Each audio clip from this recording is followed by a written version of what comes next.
আগের দিন বলেছিলাম তোমাদের যে ঘরটা রান্নাঘরটা আর একদিন পরিষ্কার করতে হবে।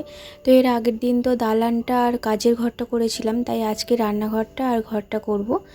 তো হ্যালো বন্ধুরা, গুড মর্নিং। সকলে কেমন আছো? আশা করছি যে যেখান থেকে আমার এই ভিডিওটা দেখছো সকলে সুস্থ আছো, ভালো আছো। আমার আরেকটি নতুন ভিডিওতে তোমাদের সকলকে জানাই অনেক অনেক স্বাগত আর অনেক অনেক ভালোবাসা। এখন অনেকটা বেলা হয়ে গেছে, সকালে রান্নাবান্না সব কমপ্লিট করে নিয়েছি, যেহেতু ঘরটা পরিষ্কার করব। তার আগে এই জামা প্যান্টগুলো সব কালকের জানো তো কেচে রেখে দিয়েছিলাম, দুদিন ধরে শুকনো করেছি। করার পর আজকে এই যে গুছিয়ে নিচ্ছি, একটু গুছিয়ে ভাঁজ করে রেখে দেবো, তাহলে মানে সব কিছু ঝাড়াঝুড়ির পর আর পরে আমাকে গোছাতে হবে না।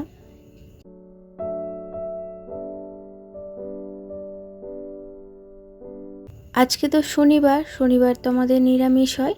তো আজকে রান্না করেছি পোস্ত দিয়ে আলু ভাজা করেছি, আর মুগের ডাল করেছি, মানে ধনে পাতা আরে দিয়ে সব কিছু দিয়ে মুগের ডাল করেছি। আজকে আর তরকারি করলাম না, মানে আলু পোস্তর ঝাল তো আমার আর খেতে ভালো লাগছে না, তাই জন্য সিম্পল রান্না করেছি। আর খাবার সময় একটু পাঁপড় ভেজে নেব, আর দেখবো মুগ ডালের সঙ্গে একটু পাতিলেবু খেতে খুব ভালো লাগে। তো এই হচ্ছে আজকে আমাদের দুপুরের মেনু। আর সকালের টিফিনটাও আমাদের সারা হয়ে গেছে। আগের দিন রাত্রিরে আলু চচ্চড়ি করেছিলাম, তারই একটু বেঁচে গিয়েছিল, ওটাই ফ্রিজে রেখে দিয়েছিলাম। ওটাই সকালবেলা মা মেয়ে দুজনে টিফিন করে, আর ও বসেছে ওই ঘরে পড়তে, আর আমি এই ঘরে কাজ করতে আরম্ভ করে দিয়েছি।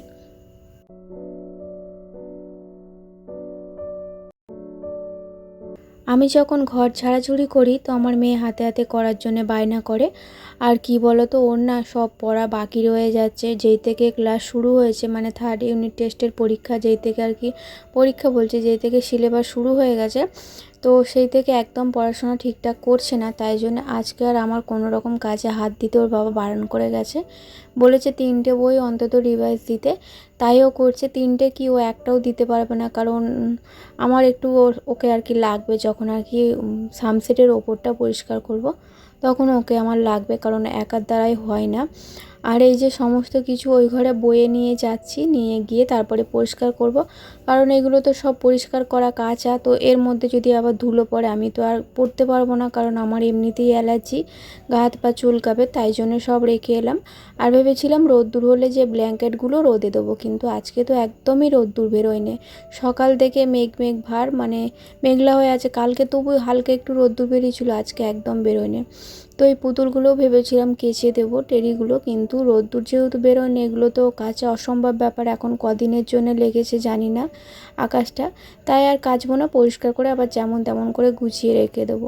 তো এই যে ঘরটা আমার খুব একটা নোংরা হয় না জানো তো, আমি তো খুব মাঝে মধ্যেই পরিষ্কার করি, তাই ঘর খুব একটা নোংরা হয় না, অল্পর ওপর থেকেই হয়েছে, তাই বেশিক্ষণ টাইমও লাগবে না।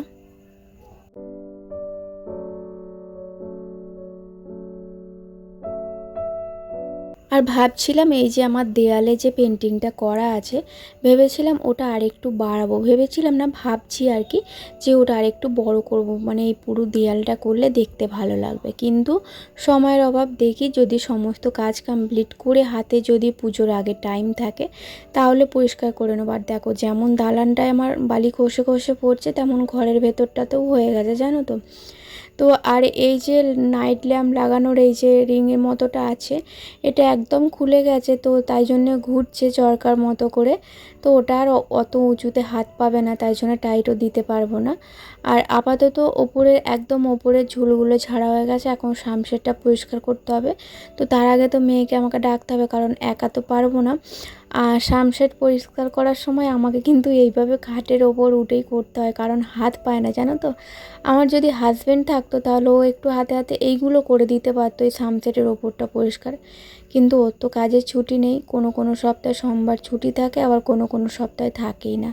তাই জন্য একাকেই করতে, আবার মেয়েকে ডাকলাম হাতে হাতে একটু নামিয়ে দেবে বলে, কারণ বারে বারে উঠে আর নামানো তো অসম্ভব ব্যাপার, কখন মানে একটু পা স্লিপ করে পড়ে গেলে আর দেখতে হবে না, পুজোর সময় একদম হাত পা ভেঙে আর বসে থাকবো। তাই জন্যে ওকে একটু ডাকলাম হাতে হাতে করে দেবে।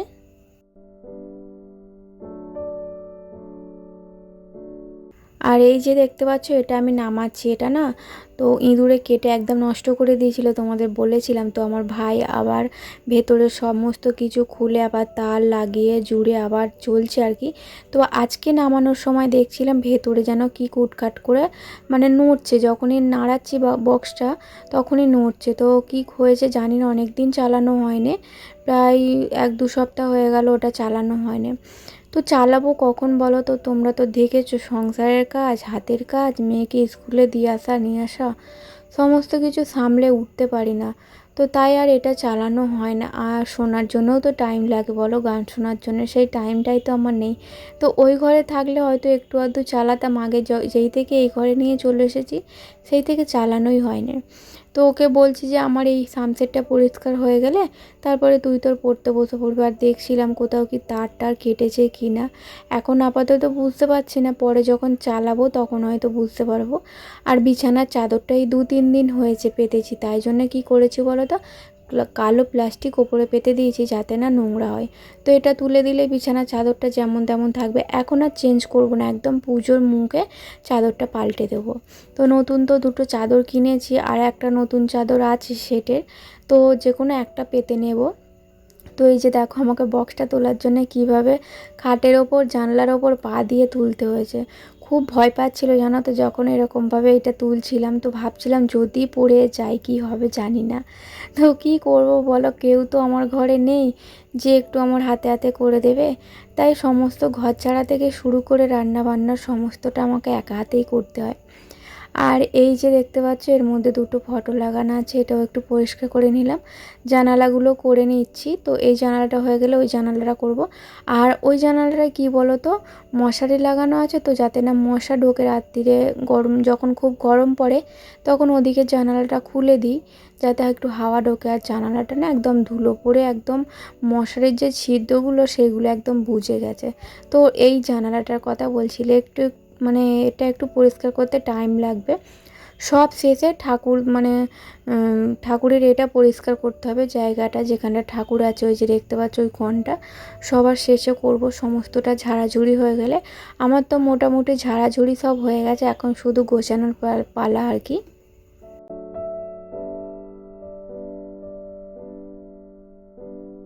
আর এখন না অনেকটা বেলা হয়ে গেছে, প্রায় 12:30 1টার মতো বাজে। তো এই ঘর করতে করতে অনেকক্ষণ মানে ঘর পরিষ্কার করতে অনেকক্ষণ টাইম লেগে গেল। ভেবেছিলাম খুব একটা নোংরা হয়নি তাহলে বেশিক্ষণ টাইম লাগবে না, কিন্তু দেখো ঘর পরিষ্কার করতে গেলে একটার পর একটা দেখবে বেরিয়ে আসে, না এই জায়গাটা কেন থাকবে, এই জায়গাটাও একটু পরিষ্কার করে দিই। এই করতে করতে লেট হয়ে গেছে জানো তো। যখন আমি ঘর পরিষ্কার করি সমস্তটা বার করেই করি। আর এখন রান্নাঘরটা একটু পরিষ্কার করে নেবো। এই রান্নাঘরটা তো কিছুদিন আগে দেখেছিলে তোমরা, ডিপ ক্লিন করেছিলাম, তো খুব একটা নোংরা হয়নি, শুধু এই র্যাকটা একটু পরিষ্কার করে মুছে নেব। আর যেখানটা বাসন থাকে ওই জায়গাটা একটু পরিষ্কার করে নেবো। আর এমনি আমার সব পরিষ্কার পরিচ্ছন্ন করাই থাকে সব সময়। মাঝে সাঝে যখনই আমি টাইম পাই, বিশেষ করে আমার রান্নাঘরটা একটু ঘন ঘনই পরিষ্কার করি, যেহেতু রান্না করতে হয়। রান্না করতে গেলে একটু নোংরা হয়ে থাকলে একদম ভালো লাগে না। এই যে এই জায়গাটা একটু পরিষ্কার করে নেবো। আর খুব একটা ঝুল পড়েনি, তো এই তো কিছুদিন আগে হলো পরিষ্কার করেছি। আর এইটুকুটা করলে আমার হয়ে যাবে। আর ওদিকে অর্ধেকটা গোছানো হয়েছে ঘরের, আর অর্ধেকটা গোছাতে বাকি আছে। তো ভাবলাম আগে রান্নাঘরটা কমপ্লিট করে নিই, তারপরে ওদিকে আবার যাব।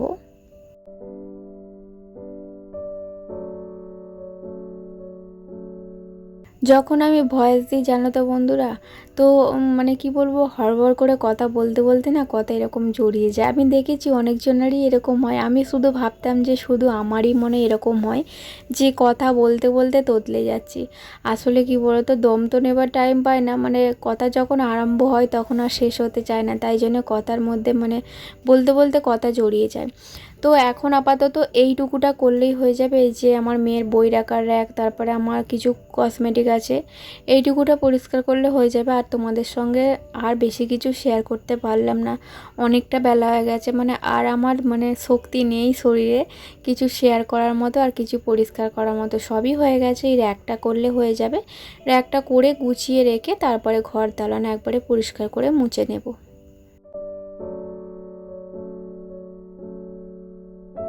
তো আমার এই ভিডিওটা তোমাদের কেমন লাগলো অবশ্যই কমেন্ট করে জানিও। দেখা হবে পরের ভিডিওতে, ততক্ষণ সবাই ভালো থেকো, টাটা।